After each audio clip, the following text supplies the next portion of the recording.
എനിക്കും കിട്ടി മക്കളെ കൊറിയർ. സാധാരണ കൊറിയർ അല്ല, ഒരു കടല് മൊത്തം ഉണ്ട് ഈ ഒരു പാക്കറ്റിൽ. തന്നത് നമ്മുടെ മീശോ മാമനാണ്. മീശോ മാമൻ വെറുതെ അയച്ചു തന്നൊന്നല്ലേ, എല്ലാവരും ഓർഡർ ചെയ്യുന്ന പോലെ ഞാനും ഓർഡർ ചെയ്ത് പൈസ കൊടുത്തപ്പോൾ അവരെനിക്ക് തന്ന്. എല്ലാവരും ഇങ്ങനെയൊക്കെയല്ലേ കൊറിയർ പൊട്ടിക്കുക, അപ്പം ഞാനും അങ്ങനെ അങ്ങ് പരീക്ഷിച്ചു. ഇനി നമുക്ക് വാരിക്കോരി ഇവൻ്റെ ഉള്ളിൽ എന്തൊക്കെയുള്ളതെന്ന് അറിയണ്ടേ.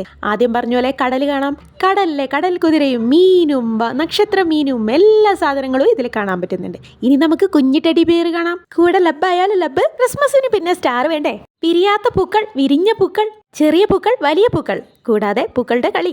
പൂക്കൾ മാത്രം പോരല്ലോ, പൂമ്പാറ്റകളും വേണമല്ലോ. പിന്നെ കുറച്ച് കല്ലുകൾ, വീണ്ടും പൂക്കൾ, മൊട്ടിട്ട പൂക്കൾ വേറെ, പിന്നെ കുറച്ച് എല്ലും കഷ്ണങ്ങൾ, പിന്നെയും ലബ്ബോട് ലബ്ബ്. ഇനിയും നമ്മുടെ ഈ ബോക്സിൻ്റെ ഉള്ളിൽ എന്തൊക്കെയാണെന്ന് അറിയാൻ നോക്കിയിട്ടുണ്ടെങ്കിൽ ശ്വാസം മുട്ടി ഞാൻ ചത്തുപോകും. നിങ്ങൾക്ക് ഇതുപോലത്തെ അൽക്കുലത്തെ സാധനങ്ങൾ വേണമെങ്കിൽ ഡിസ്ക്രിപ്ഷനിൽ എനിക്ക് കോഡ് കൊടുത്തേക്കാം. അപ്പോൾ നമ്മുടെ വീഡിയോ ഇഷ്ടപ്പെട്ടാൽ ലൈക്ക് ചെയ്യുക, സബ്സ്ക്രൈബ് ചെയ്യുക. Thank you.